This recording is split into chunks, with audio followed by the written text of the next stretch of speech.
Hey there, folks. Welcome to Spectrum Pulse. We talk about music, movies, art, and culture. And it looks like we're somewhat back to routine, aka I'm not on vacation, and we got a pretty consistent set for all of these. And y'all should be getting used to this by now. Shame there's not really any standouts here. That might actually draw some traffic, but whatever.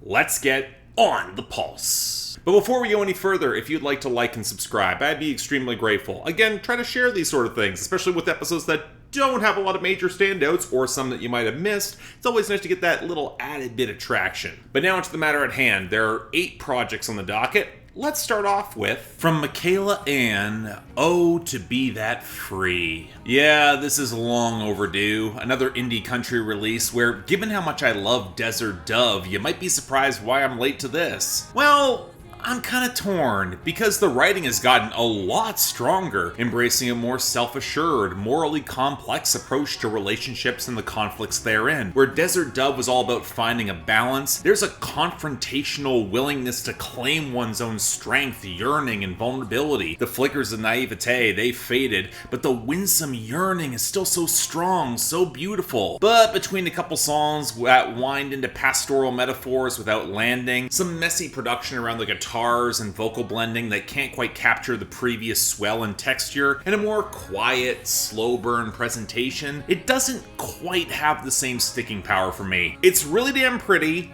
definitely worth your time, maybe a shade away from great. From Black Midi, Hellfire. Yeah, I needed to let this one marinate for me, because on the one hand, it's the synthesis of everything Black Midi did well on the last 2 albums. The manic vocals, the jerky, arpeggiated compositions careening across experimental rock and jazz fusion, weaving in more modulation to drive those cinematic climaxes. And it is the natural, more accessible successor to Cavalcade in both theme and meta-narrative, exploring misspent lives and corrupted men and downward spirals towards hell, while the narrator desperately claws for what it's all worth in writing these epochs of inevitable damnation. But on the other hand, the nihilism and Pagliacci complex with the somewhat empathetic framing for protagonists makes it a pretty bleak listen, where every gleeful bit of excess leaves a bit of bile in your throat. So yeah, okay, it's great, but if you're just admiring the spectacle and you don't get what's going on, the 9 hells might await you.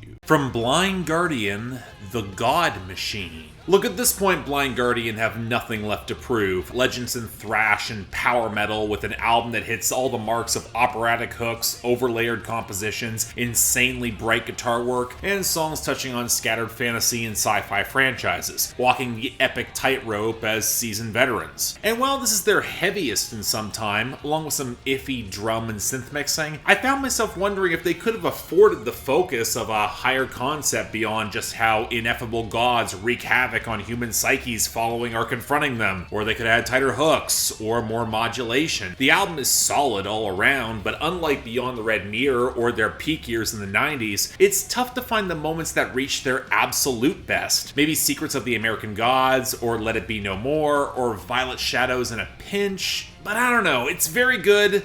I kind of expected more. From Jon Pardi, Mr. Saturday Night. You would think, with mainstream country's shift towards a more neo-traditional sound, that this would be the perfect time for Jon Pardi to elevate his material. Instead, with this, we hear his ceiling, because while the production remains pleasant, very easy to like, saturated with fiddle and pedal steel, he's effectively made the same album as Heartbreak Medication back in 2019. Drinking songs, hookup songs, and drinking to forget failed hookup songs. And he's not an expressive enough performer nor co-writer to elevate these. To end the album with Reverse Cowgirl, I'm sorry, Hot Country Nights, this is not. And while there are a couple experiments with more synthetic elements that actually work better than you would expect, kind of wish he'd experiment more, everything here you've heard before, done better, and it feels just weirdly basic. So, yeah, you know what, it's fine for what it is, exactly what you would expect from Jon Pardi, but not a bit more.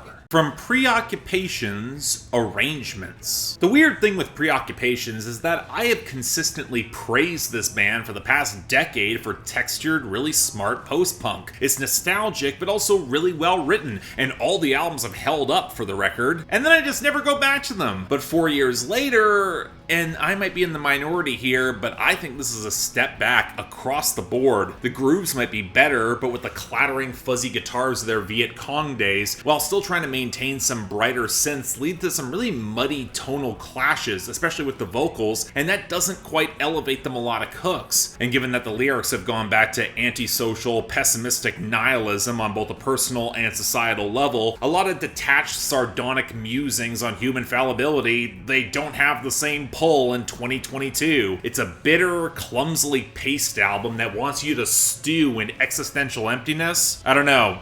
I'd rather do other things. From Ari Lennox, Age, Sex, Location. So even though I missed covering Ari Lennox's debut album in 2019, I wanted to hear her succeed in this style of sensual, organic R&B and neo-soul. Her debut was so likable, there was so much promise. And yet with this, I think I pinned down what holds me back from liking her more. Ari Lennox has ridiculous talent as a singer and presence on the mic, but there's a shocking lack of follow-through, refinement, subtlety, self-awareness. Maybe I'm sensitive about being in a similar lane, so it kind of throws me off instinctively, but between some slapdash vocal runs, compositions lacking tightness or tune, and some really clunky writing, the mess and melodrama feels less intentional, less fun. Not saying this is bad. The grooves are terrific. I love the horns. There's some really fun, well-balanced sex jams. And I know that a lot of this album is not for me. But man, I really wanted to like this more. From